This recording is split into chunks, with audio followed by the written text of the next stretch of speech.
Okay, Shavua Tov, Boker Tov, and it's wonderful to be here back.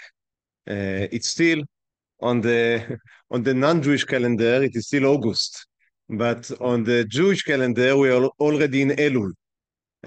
So we resume our shiurim, and our hero for today is someone that is he can merit a shiur, obviously, on his own right, on his own merit, but also it is very proper to speak about him in Elul, as he is Rab Yitzchak Blazer, or Rab Itzale Peterburg, as is sometimes known. Itzale is Yitzchak in the Yiddish pronunciation, and Peterburg, as we will see, is the first city and the only city where he was a formal Rav.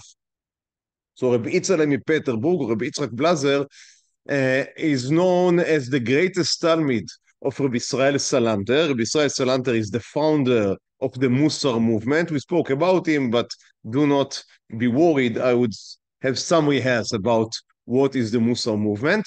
And Rabbi Yitzchak Blazer, who was, as I said, maybe his greatest student, is the proponent and the one that took the ideas that were formulated by Rabbi Israel Salanter, by his Rebbe, and made them into a reality, as happens many times. That is that it's not enough that someone would have a very good idea.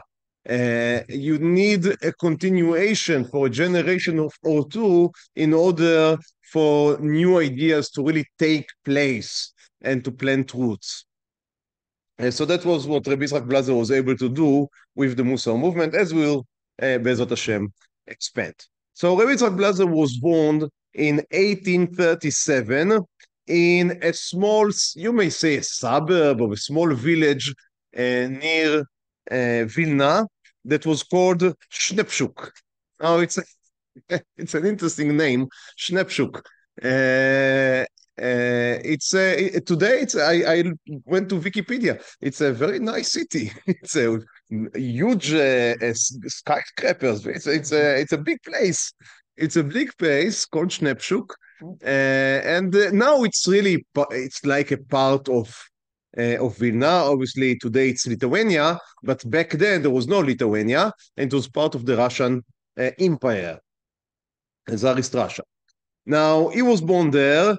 His father was a rabbi, and he, at the age of 11, began to learn with Rabbi Israel Salanter. At that time, Rabbi Israel Salanter was in Vilna proper, and he was part of a yeshiva that was there, and it was a certain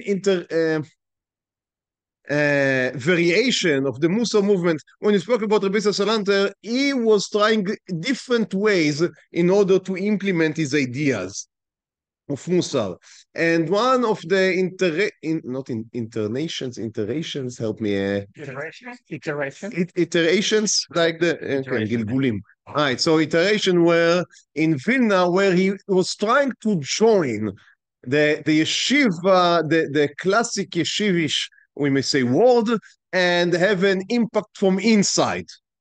But after a few years, he discovered that it was too difficult. There was too much opposition to his new ideas. So what were Rabbi Israel Salanter's new ideas? Again, I'm now just rehearsing shortly. If someone wants more to expand, then he would go on the YouTube channel and look for the shiur about Rabbi Israel Salanter, where we spoke at length. But the idea of the Mussar movement stemmed, we may say, from two different sources. As happens many times, one is internal and the other is external.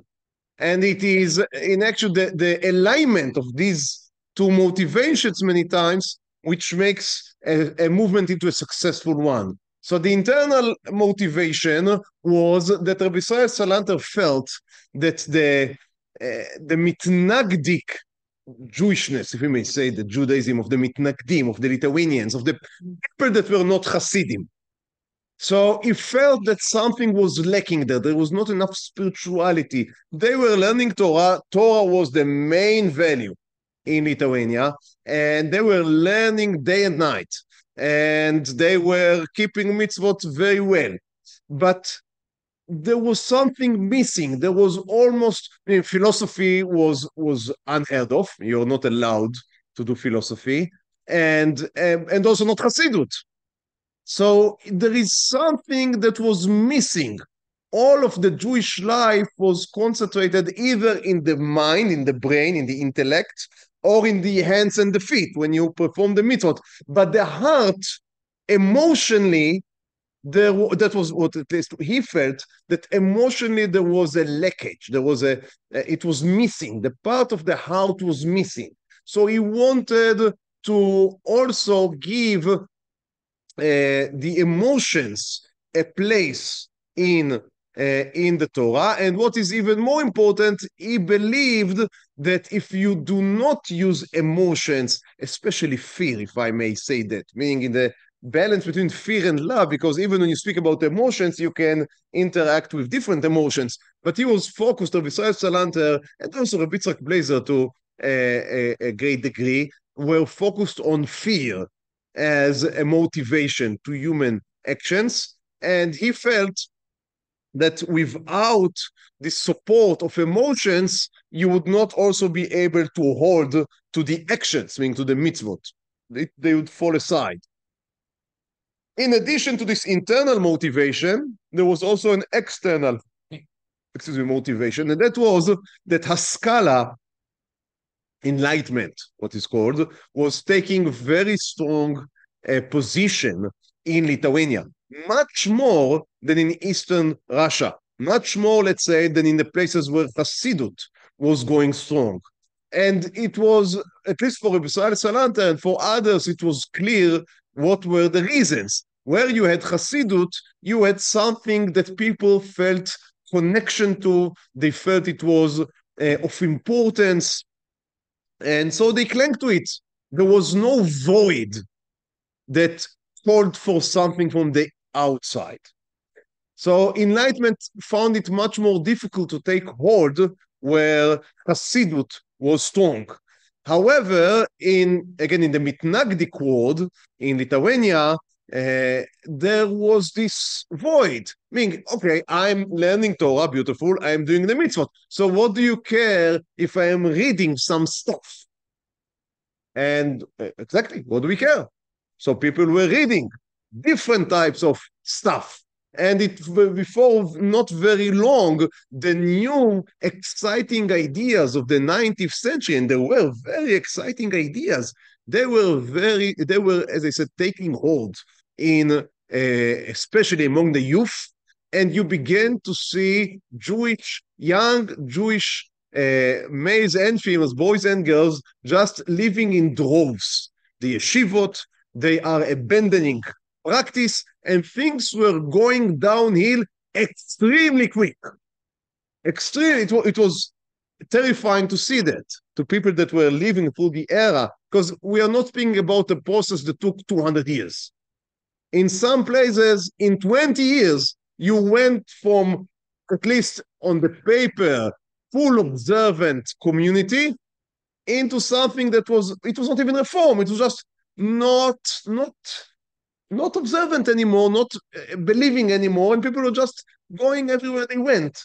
So it was very quick, and to the degree, and with that I would finish this short recap on the Mussar movement and its ideas, to the degree that Rabbi Israel Salanter, towards the end of his life, went to Germany.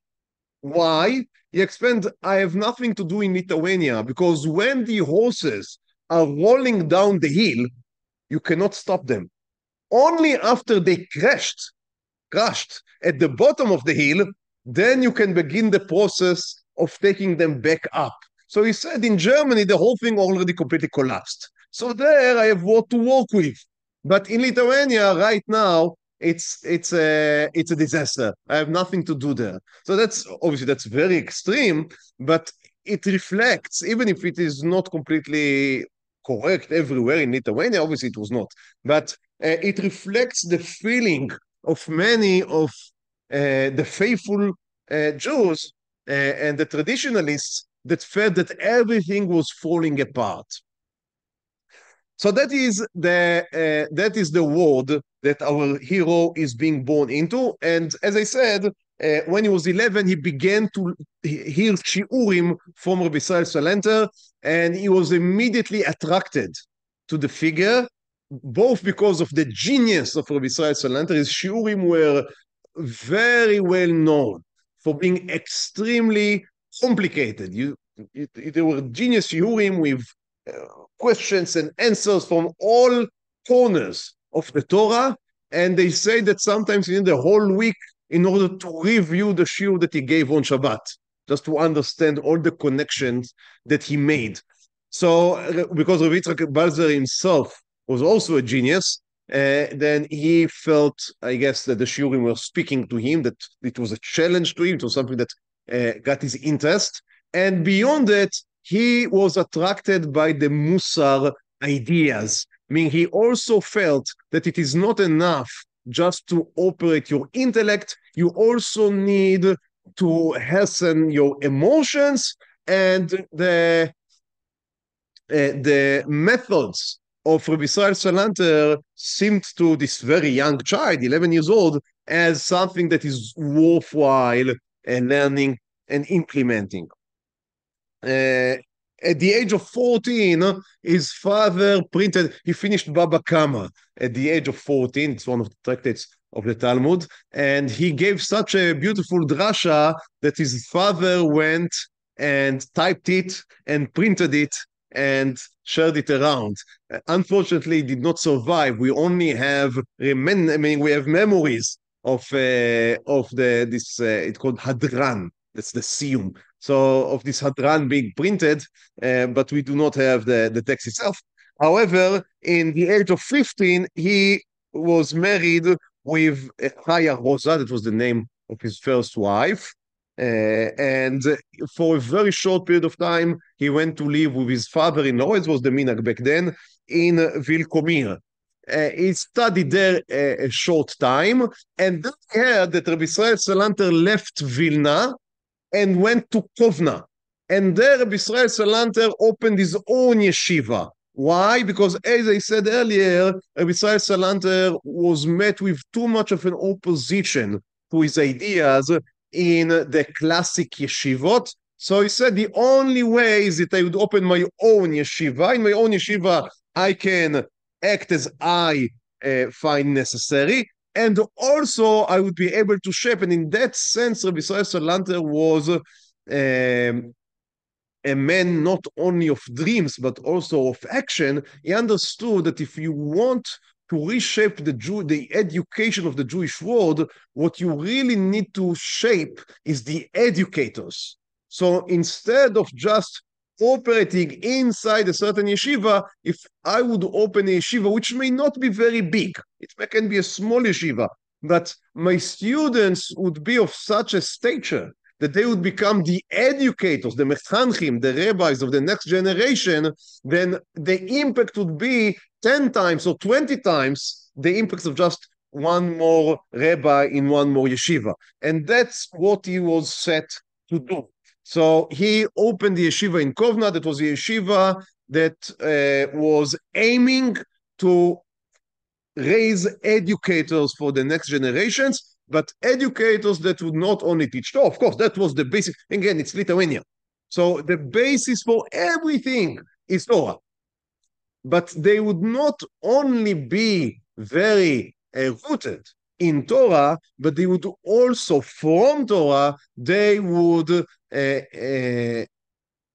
advance the values of Mussar, of moral, and with all the specific methods that Rabbi Israel Salanter was using, with implementing psychology and elements of psychology. Psychology was beginning just then to develop in, I want to say in the non-Jewish world, but it was Freud, and all of his students almost were Jewish. So psychology was developing in, we may say, in the Western world, and also Rabbi Israel Salanter and his students were developing their own version of psychology in the Jewish world, and they deemed it necessary, again, because they wanted not only to engage with the intellect or with the hands and feet, with the physical participation in mitzvot. They also wanted to engage with the conscience, with the heart, with emotions, and in order to do that, you must understand how human beings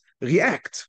So they found psychology a very important field to search and to research, and it's very difficult to ascertain to what degree they were really reading things that were written by Freud or by others, but they were also very clearly, they were thinking a lot about it themselves, and they were experimenting in a sense with their students. And you can see, as I said, Rabbi Israel Salanter did not fear, and also his student, Rabbi Yitzchak Peterburg, that we speak here about, they did not fear to experience with different methods with the students and say that works, that does not work, that helps, that maybe helps less. So he stayed in the yeshiva of Rabbi Israel Salanter in Kovna for 8 years, from the age of 15 or 16 to the age of 24 or 25. And just one example of the environment of the yeshiva. Again, now what they do in yeshiva? They learn Gemara. That's what you're doing. It's not a place where you order by mail newspapers from America. They are sitting and learning Torah. But one day, that's how the story goes, Rabbi Israel Salanter approaches Rabbi Yitzchak Blazer and his chavruta, which I think was Rav Naftali Amsterdam, another very famous Mussar figure. And he approaches them and he says to them, from now on, I want you, when you learn, and you know, in Chavruta, the way usually things go is that I read the sugya and I have my own understanding, and then my Chavruta reads the sugya, is his own understanding, and we sort it out between ourselves. We argument, and in the end we come to some conclusion, which may be that we agree upon, and maybe that in the end we would agree not to agree. But however, the mutual learning is sharpening the opinions. So that's usually how it's being learned. Rabbi Israel Salanter approached them, and he told them, from now on, I want you, when your partner, your chavruta, says a svara, I want you to defend his svara. So that is a psychological experience, which is, it's being done to these days. It's very modern. It's supposed to help you understand the viewpoint of the other. And it can be seen as an intellectual exercise of how can I defend any position, whatever I believe it or not, which is how it's being done in debates sometimes. But there he told them you should not only represent this idea, you need to be happy with the idea of your partner. And they took that for a few weeks. And then he approached them again and he told them, I was looking at you when you were learning. And I found a problem. You were so happy, because I told you to be, you were so happy with the idea that was raised by your partner, I began to fear that you are too much worried with the well-being of your partner and not worried enough with the well-being of the truth of the Torah. So now I want you to revert back to the classical way of learning, and I want everyone to defend his own position to his last drop of blood, right? And that was the way. So it was not only Gemara learning. That was the addition in the Mussar. They were still learning Gemara, but he was trying to develop methods by which it would not only be Gemara that is being taught, but also moral that is being internalized. So that's one story.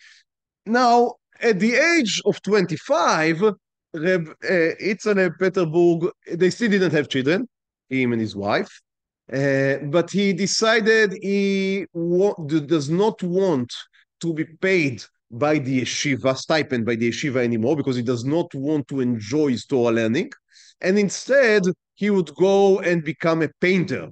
That was his dream. He wanted to become a painter. And he told it to Rabbi Israel Salanter, to his Rebbe, which obviously fainted.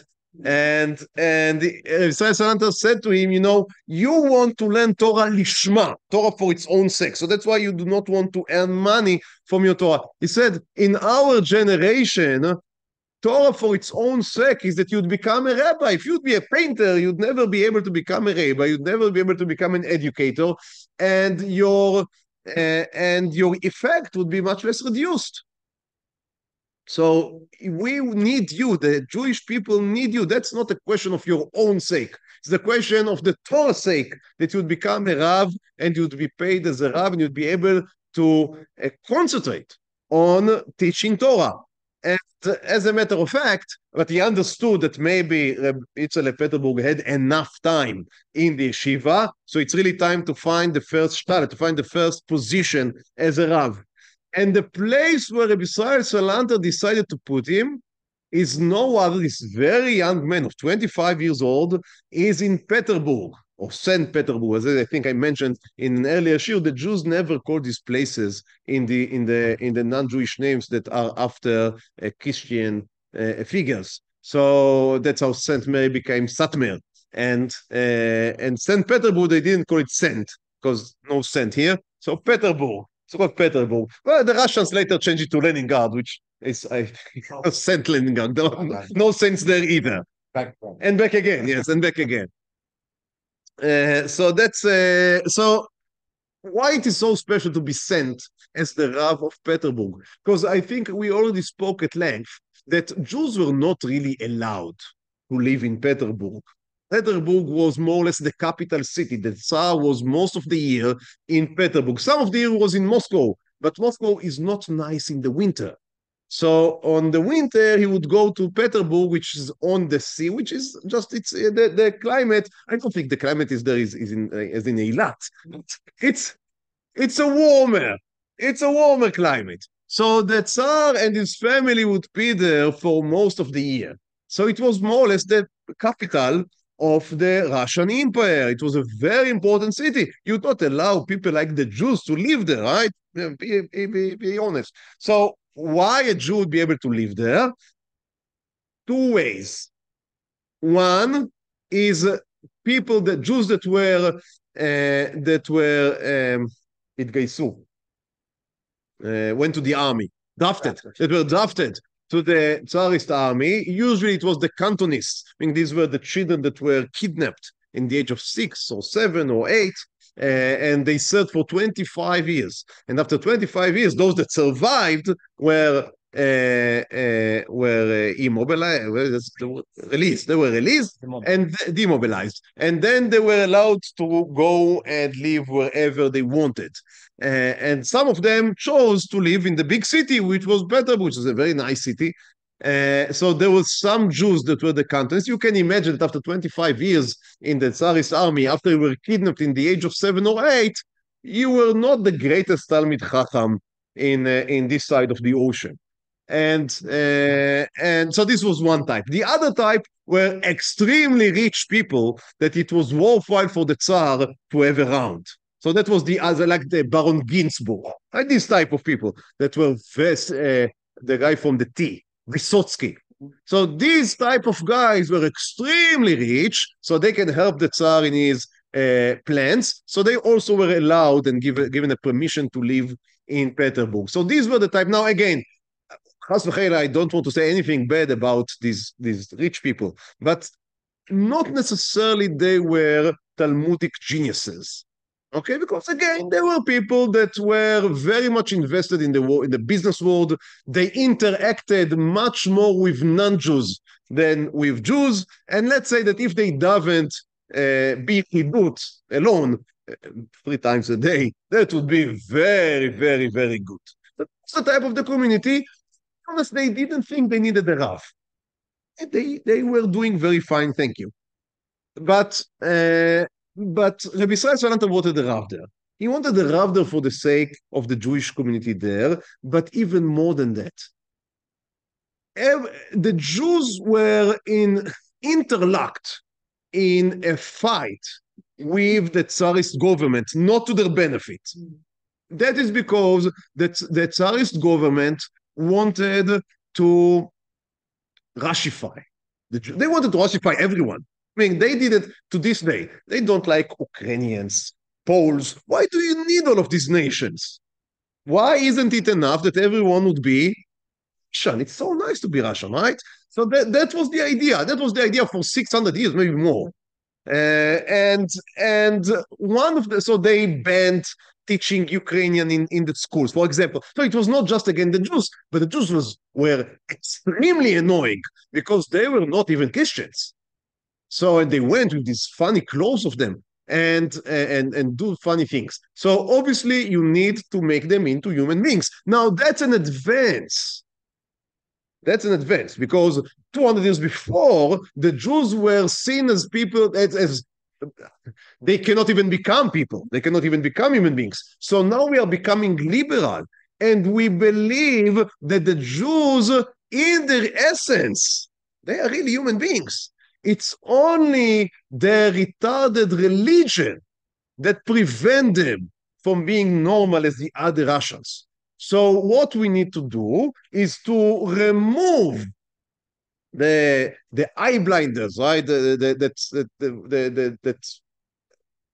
prevent the Jews from seeing the truth, and they would be as everyone else.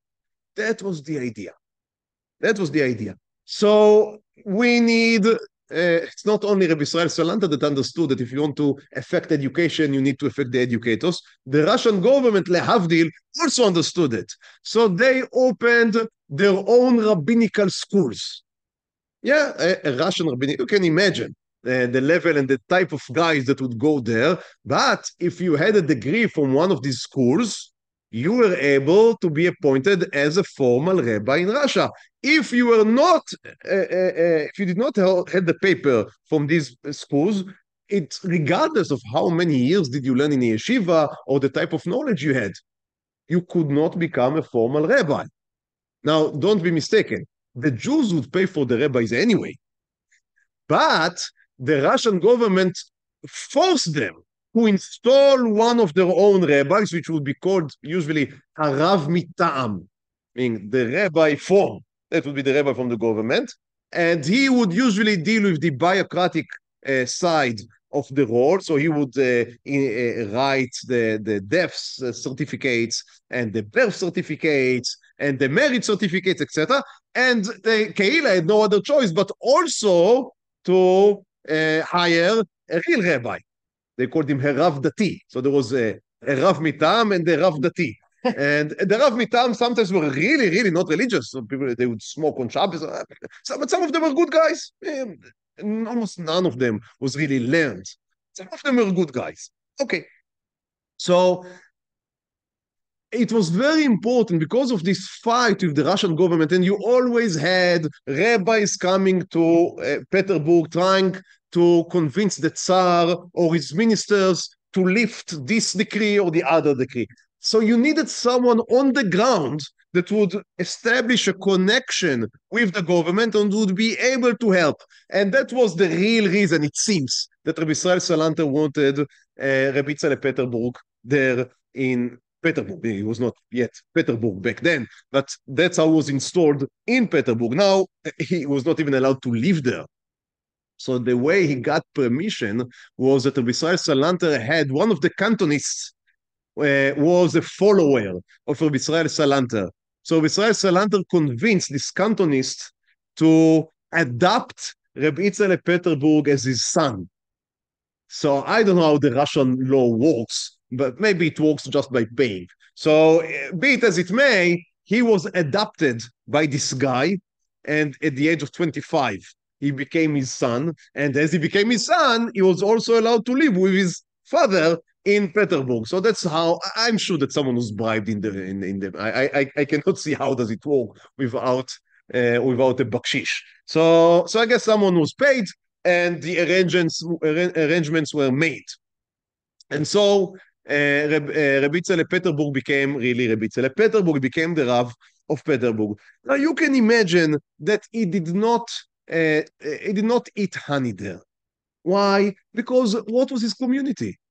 People that were not really interested in what he had to offer. Now, he was a great man and he had very good shiurim, but who wants to hear your shiurim?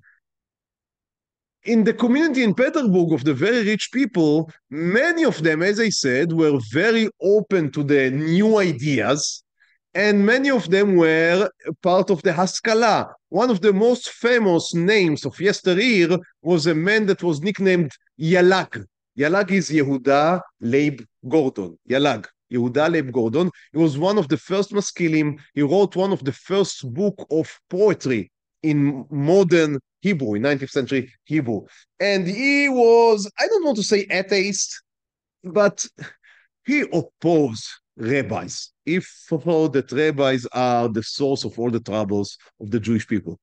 And he was the one that made the remark, be a Jew at your home and a human being outside, which you can understand what it means about being a human and being a Jew.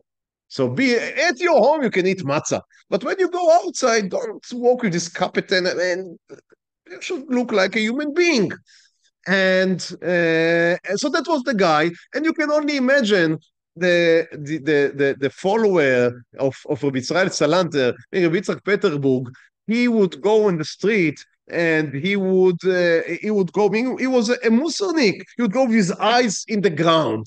And this Yalag, he was modern. He was looking to reality in the eyes.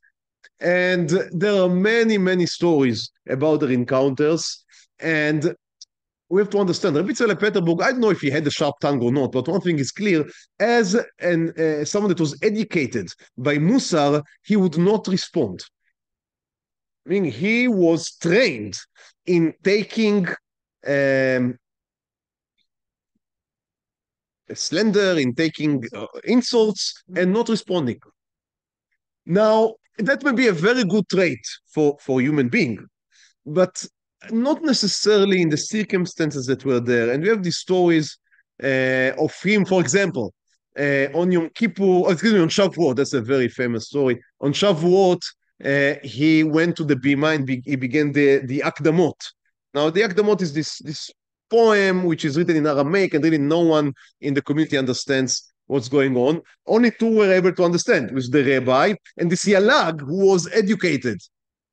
So the way that the Akdamot works is that the Chazan, again, there the rabbi, would say a line, and then the community would answer a line. So he said the line in Aramaic, and Yalag, instead of reading what is written in the Siddur, I don't know if he came it prepared from home or he made it on the spot. He was a poet, so he was able to, and he would answer in Aramaic, in rhymed Aramaic, but with insults to Rabbi Yitzchak on Shavuot in front of the whole shul. Now again, I'm not sure how many of the people attending were even able to understand what was said, but the story is recorded, and it was a great insult for Rabbi Yitzchak, which again did not respond, just continued, and so it went on.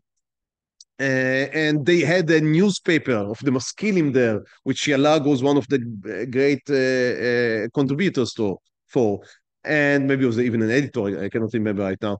And he would write an article in which he would nickname Rav Yitzchak Blazer. He would nickname Rav Yitzchak Nafcha. Why? Because Balzer in Yiddish means napach, which is someone that works with metal. What is the English word? Metal worker. So okay, Smith, or maybe Smith. So, but in Hebrew and Aramaic, nafcha also means someone that is swollen, someone that is beyond his proportions. So you can understand that was the level of the insults, and Rabbi Yitzchak Blazer would not answer, and also many of the Jews were converting in Peterburg because they were not so Jewish to begin with, if I may say that. And in order to advance in the government or you needed to convert. That was just not only in Russia, also in Germany of the time.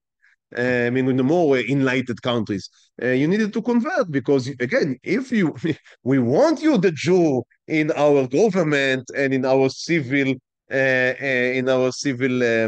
service, but first be a human being. A human being, obviously, is a Christian, not someone with retarded opinions. So you need to convert, and many of them did, and when they did, many times the wife would remain Jew. Now, that's an interesting phenomena that happened many times over history, and that is that women were much better in keeping tradition than men. And it's not right now the time to try to analyze why did it happen. It's not only, by the way, a Jewish phenomena. It's also happened in Russia itself in the time of the communists. That's what they say. I'm very far from being an expert, but they say that the people that kept the churches going on were the babushkas, and not the men. The women were keeping faith more than the men. And also, if I understand, and again, I'm not an expert, but I understand that the Great Awakening in America, in the States, in the 19th century, was also very much led by women. So again, it's an interesting phenomenon. It's a question why there are more religious emotions in women than in men. It's an interesting question. But it seems to be just effects on the ground. I'm not speaking about specific, obviously individuals differ, but on a mass scale, it seems that in history it repeats itself many times. You know also the Agadot on Chazal, which points to the same direction, that only men were involved in the golden calf, only men were involved in the sin of the sin of the merchilim, of the spice. So it seems to be something that repeats itself. So many times the wives would remain Jewish, and then you needed a get. Now, it's interesting, the husbands that converted many times were happy to give a get. Why? Because it was part of showing to their new masters that they abandoned their old identity. But the church had this practice that if a Christian man is divorcing his wife, regardless if she is a Jew or if she is a Christian or not, it would be done in the church under the cross and with the involvement of a priest. So they allowed the Jewish rabbi to come in, but he would need to sit there in the church and officiate the giving of the get. And that happened again and again and again.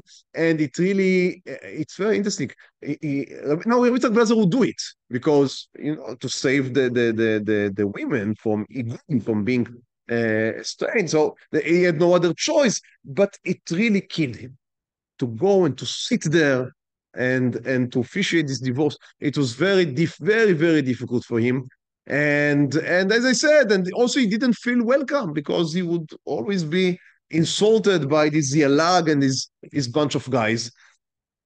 But so he sent a few letters to Rabbi Israel and said, my health is deteriorating. I cannot take it anymore. And Rabbi Israel said, you have to stay because you have a job there. You need to stop the down spiral in the Jewish faith, and B, in order to help with the government. And he really did.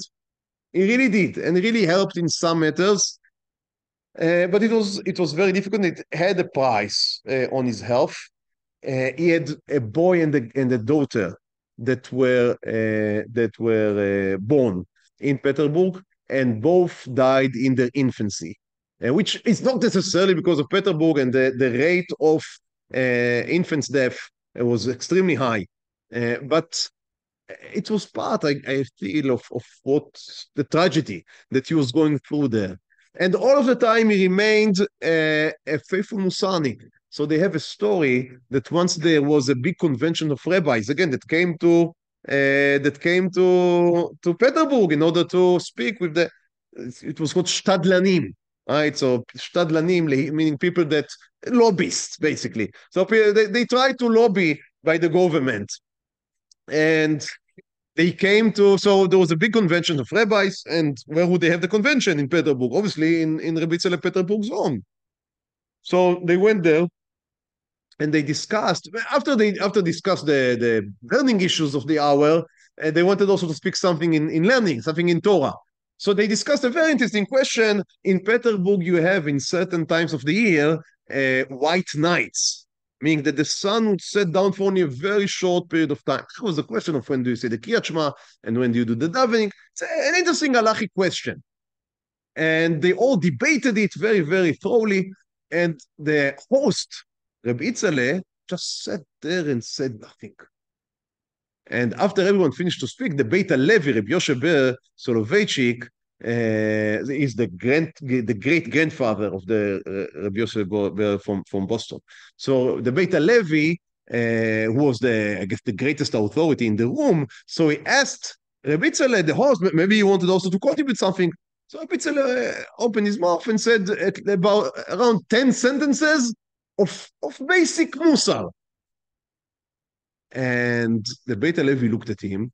Now again, he was a young man, more or less, so he was, let's say, 35 at the time. So he looked at him, was very disappointed that was the great Talmud of Israel Salant, all of the Mussar movement they speak about. And he returned home after the meeting ended, the convention ended, and he said to his family or to his Talmidim, the whole thing about they say about the Rav of Peterburg, that he's a great man. The whole thing is just a hot air balloon. And he said, you know what? I want to see the book that this guy printed. And they bought the book, which was called the Yitzchak, and that was a book about different questions of halacha. And he opens the first siman, and the first siman discusses exactly what they were talking about in the convention, and all the arguments that were said, they were already said by Rabbi Tzale himself, and more. And it was clear for him that it was not a question of not knowing, but a question of not wanting to show and show off his learning. And that was the type of man that we speak here about. That's a beautiful story. It cannot be correct because the book was only printed after Rabbi Tzale left Peterburg. So I apologize, but I couldn't give up the story. I guess that it happened in some other way. But the story is beautiful. And the story is beautiful. By the way, they printed a whole sefer about Rabbi Tzale Peterburg with many wonderful stories, with many of them correct. That's the type of I accept it. That's the type of material we're working with. And as I said here many times, it's not mine. They do not tell these stories about me, right? So if they tell the stories about him, even if they are not correct, it says a lot about the man that they tell the story about. At the age of 41, after 16 years in Peterburg, he just had enough. Rabbi Israel Salanter himself left Lithuania and went to Germany, as I said. So also his teacher was farther away, and his teacher himself was more or less disillusioned from the ability to stop the collapse, as I said, in Lithuania. So he also felt that he is allowed to abandon ship in Peterburg, and he left. Now, he was paid very well there.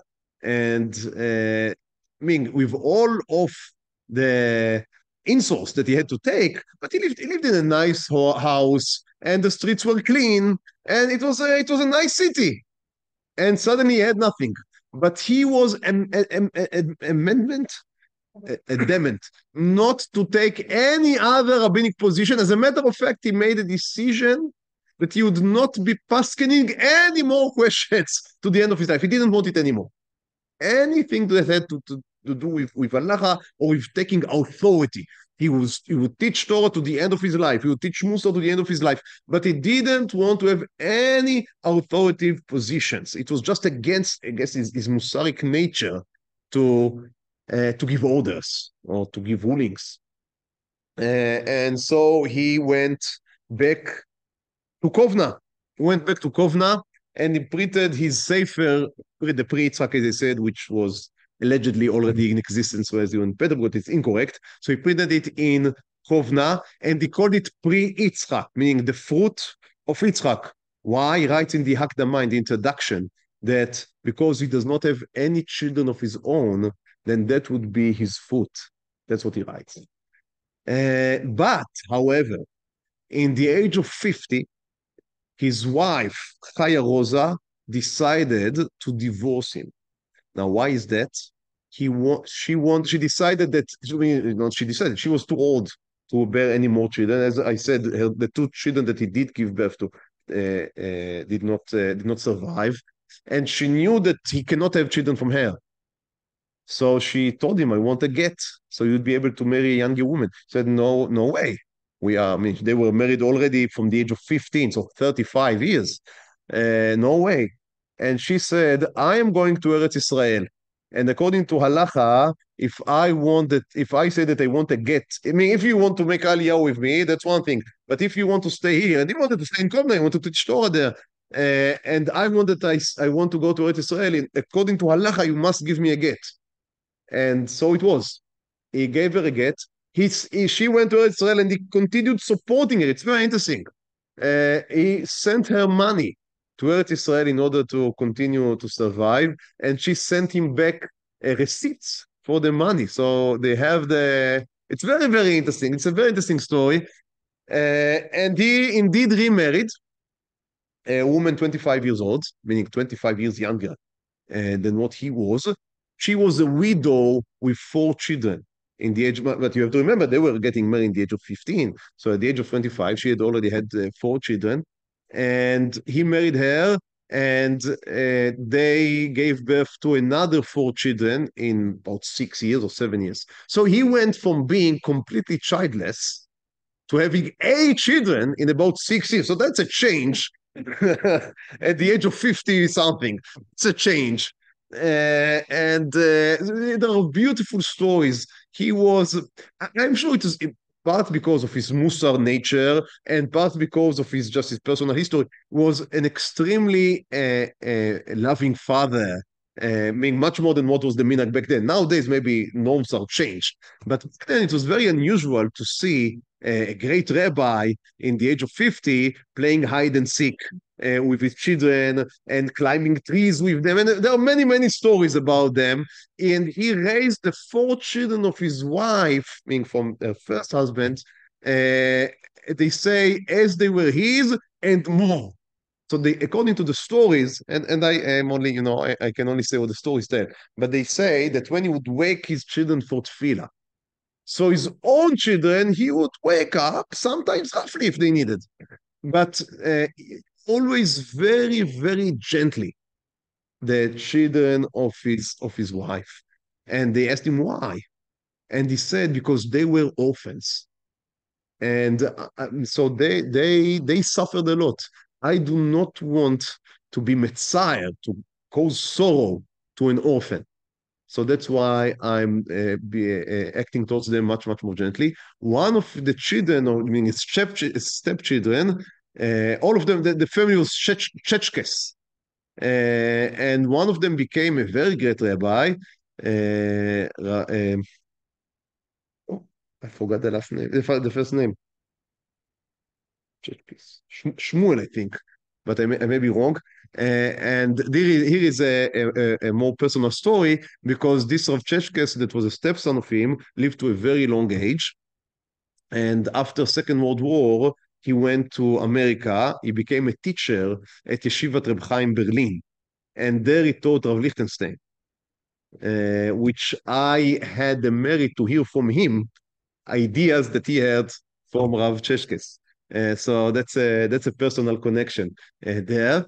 But also he had a son of himself. Now, I mean, he had 3 daughters and a son. No, I think 2 sons and 2 daughters of his own. And one of them became a great rabbi after him. So that's an interesting story. I don't know. It's a complicated story. It's also a tragedy because he had to divorce. It's not was his own innovation, but he had to divorce his first wife, which I'm sure they were very much connected after 35 years. And everything they went through in Petersburg. So I don't know what to say, but it's just life. It's just real life. Real life or not Hollywood. And that's how it happened. Our time is very short. In Kovna, for a time, he was involved. There was a very famous Kovna Koilel, which I think I spoke about when I spoke about Rabbi Yitzchak Elchanan Spector. And he was involved in the teaching there and in the managing there. However, and he didn't take a penny because he said he didn't want any formal position. But he was attacked because he was a Mussar guy, and he tried always to advance what he believed was correct, which was Mussar. And people didn't like it. So he was attacked, and they claim that he's stealing money. I don't think that there is any validity to this argument at all. But he was attacked that he's stealing money, and in the end, he didn't want to suffer it anymore, so he retired from his involvement. He retired. He fired himself, but he was never really hired. He didn't. They say that back then in meetings they would give, just as here we have a breakfast, there they would give cigarettes. They didn't know obviously that it is bad for your health, so it was considered mechubad to give cigarettes in meetings, and he would not take a cigarette because he didn't want to enjoy a penny from the koilel. And but that's our life. He was blamed for stealing, and he didn't want to answer back, and he saw that he's hurting the koilel, so he took his hands off and decided to become, with some of his friends from Rabbi Israel Salanter yeshiva, you remember. So he had a few friends that opened yeshivot, the yeshiva in Kelm, the yeshiva in Novardok, the yeshiva in Slobodka. All of these was Mussar yeshivot that were established by the students of Israel Salanter as Mussar yeshivot, and they very quickly became great yeshivot, became great yeshivot with very high numbers of students, and he was traveling between them and giving sichot and giving shiurim, and it seems that it sweeted him. It didn't make him a hired man. And by the way, how did he make money? So his new wife opened a beer house, a pub for non-Jews. And he would serve alcohol to non-Jews. And the story goes that they once asked him, wouldn't you prefer to be a Rav than to serve alcohol to non-Jews? And it's not like a fancy pub. You know how this was a drunken house. This was a Beit Marzeach. And he said, when I'm serving alcohol to the goy, I can think about Torah. But when the Jew Baal Habayit is coming and bothering me, then I cannot think about Torah. So I prefer serving the alcohol to the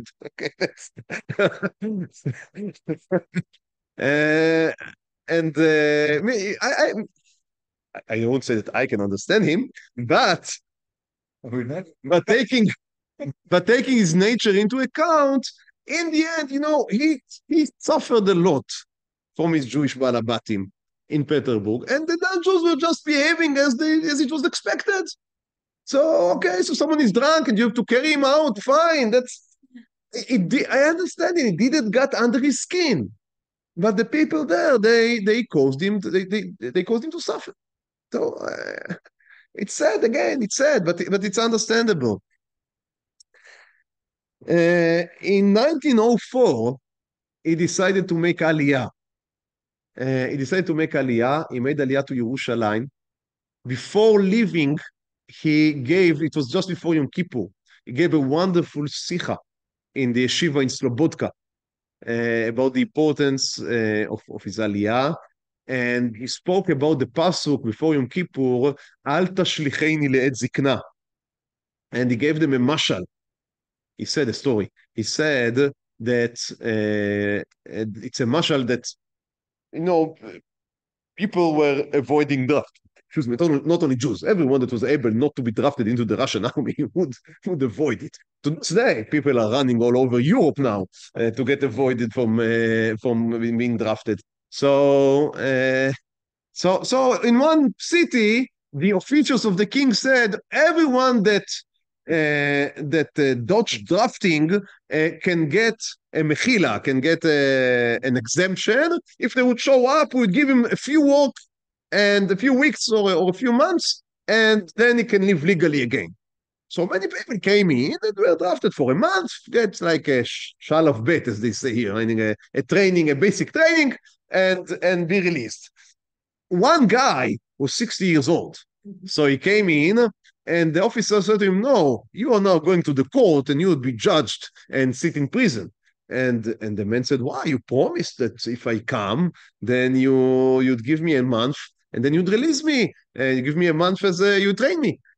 And the officer says to him, if someone is still young is coming, then he can repair. But what can we do with someone like you? So you are too old, so you'd go to prison now. So Rabbi Yitzchak Peterburg said to the students there, you are still young. You can repair. But what I will do, I'm so old and I cannot repair what I have done. And we have the account of Rabbi Yaakov Weinberg at 3-day Esh, and we'd speak about him, Bezrat Hashem, sometime during the year.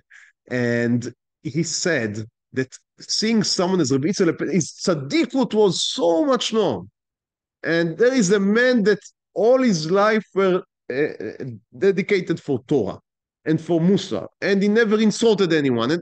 And still he's standing there and he says, I cannot correct what I have done, but you have the chance. He said that for the people sitting there, it was a life-changing experience. That's what it's very interesting. That's what he writes there.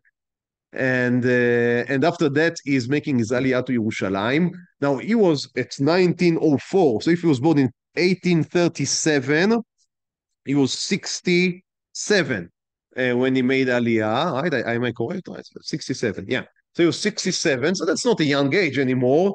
But he still refused to, you know how people were living back then. They were given tzedakah from the kuppah of Yerushalayim, the Chalukah, as they called it.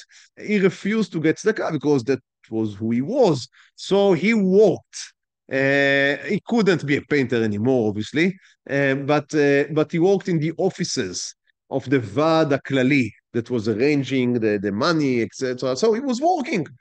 I can only imagine there were guys there 30 years old, 25 years old, and they were living from the Chalukah money. And this man was 70 years old and was a known tzaddik and a known Torah scholar. And he would say, no, I must work and earn my money. I think that's a Mussar shiur to itself. 3 years later, he passed away in Yerushalayim. He's, to this day, he's buried in Har HaZeitim. You can go to his grave, is known. He made a will in which he asked that he would not be eulogized. But they basically ignored him because they said, you cannot prevent us from learning. It's not for you that we are eulogizing, it's for us to learn from your midot. And that's basically what was done. Now, I printed the whole sicha that he gave for Elul, but we are out of time. Wow. Okay.